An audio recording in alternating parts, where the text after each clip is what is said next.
All right, let's dive right into the intense psychology and high-stakes espionage of Julian Biba's geopolitical thriller, Leap of Faith. Today's explainer is going to unpack how a masterfully written narrative weaves together the fundamental flaws of human nature, the cold calculus of international espionage, and, well, the darkest, most hidden corners of radicalization. It's a story where every single choice a character makes has a literal ripple effect across the globe. If Allah will forgive you for betraying him, so be it. But I will not. Wow, we are hitting the ground running here, right inside a rusted, claustrophobic shipping container with a man named Commander Ahmed. Just think about those chilling words. Delivered to a suspected informant right before a brutal execution, they instantly establish the life or death stakes of this world. Right off the bat, there's no room for error, absolutely no chance for an appeal, and mercy, yeah, that is entirely off the table. But, to truly understand the gravity of this narrative, we first have to ground ourselves geographically. We're looking at the highly volatile border territory where Syria, Turkey, and Iraq all converge. This region is a literal geopolitical powder keg.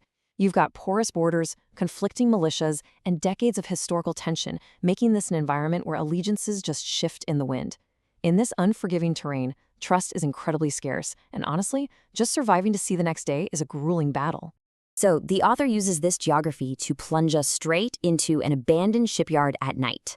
Outside, packs of feral dogs are ruling the shadows, and you can almost imagine the heavy, abrasive smell of salt from the sea mixing with that suffocating rot inside the container.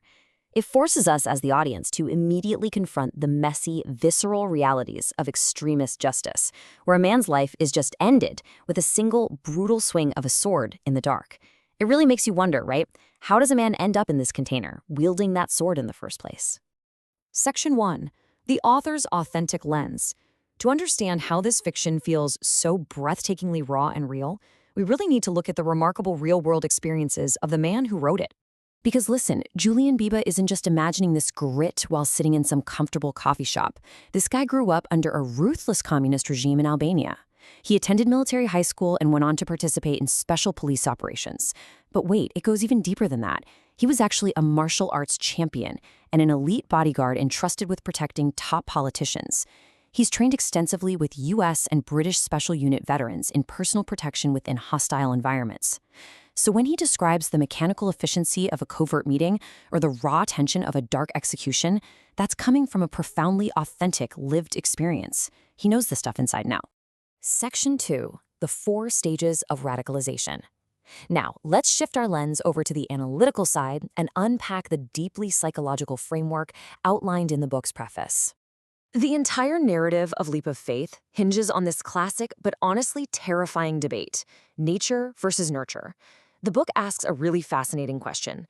If genetics can predict that a child will be born with blue eyes, is a child also born with a genetic predisposition to hate? Or are they entirely molded by the tragedy of a broken home and a fractured society? Basically, are we just the sum of the violence and instability we witnessed growing up? And this debate brilliantly illustrates the exact journey of our protagonist, Mustafa.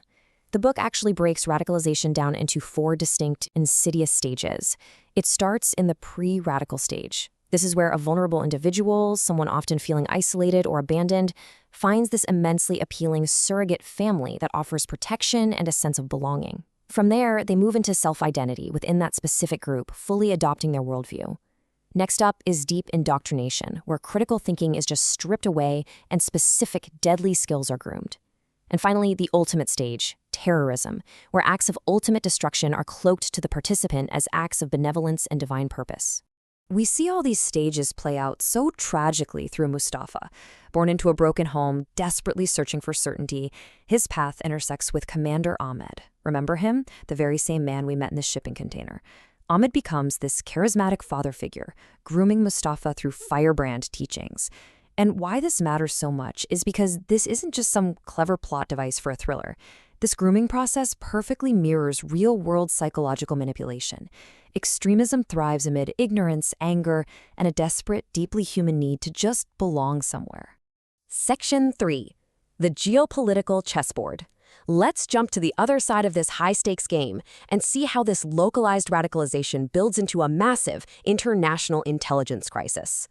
Look at the stark contrast here. On one side, we have the world of Ahmed, messy, blood-soaked sword executions in abandoned shipyards. On the other, we have the world of American operatives, the clinical, pristine, glass-doored U.S. Embassy in Damascus, complete with digital countdowns and sound-dampened shooting practices. It's literally two entirely different worlds fighting the exact same invisible war. And the ultimate irony? Both sides fully believe they are the righteous hunters, operating in total secrecy. So inside that embassy, we meet Dave, a sharply dressed intelligence veteran, and Phil, a younger operative in full military garb. Now, they aren't meeting in some comfortable, secure office. No, they are meeting in a loud, echoing indoor shooting range, communicating in hushed tones between the synchronized dropping of steel targets. Why? Well, because Dave knows the facility might be compromised. The staccato rhythm of the gunfire is literally the only way to cover their conversation from listening ears. It's so incredibly tense. And this is where Dave reveals a massive twist to Phil. He says he tapped into a jihadist communication network. That brutal execution we witnessed in the shipping container earlier? It was a fatal mistake. Dave discovered a highly sophisticated leak within top-secret U.S. channels. As Dave puts it, somehow our informant dodged the bullet this time. The extremists received compromised intel, and they executed the wrong man. Meaning, the real American informant is miraculously still alive. This completely turns the narrative from a simple thriller into this complex game of cat and mouse, where the hunters are simultaneously the hunted. As you can see, this local radicalization is definitely not contained to dusty border towns. As the intelligence leaks prove, this localized violence threatens to escalate into catastrophic, large-scale geopolitical threats, which is symbolized here by the looming specter of targeted nuclear facilities. A single misstep in a rusted shipping container has immediate, terrifying ripples through the absolute highest echelons of international security. Section 4, Shadows and Secrets. As the narrative really tightens up, we enter a phase where the line between who is a product of their environment and who is a willing participant in terror becomes completely blurred. We are witnessing a world where absolutely no one can be trusted. Biba has constructed this volatile collision of secret agents, black sites, conspiring governments, opposing theologies, and extremist propaganda. But at its core, the text begs a very human question. We have to remember that behind every single piece of geopolitical intelligence is a human being dealing with a fractured reality. Amidst all this betrayal and violence, can a splintered family, and by extension, a splintered society, ever really be sewn back together by love and trust?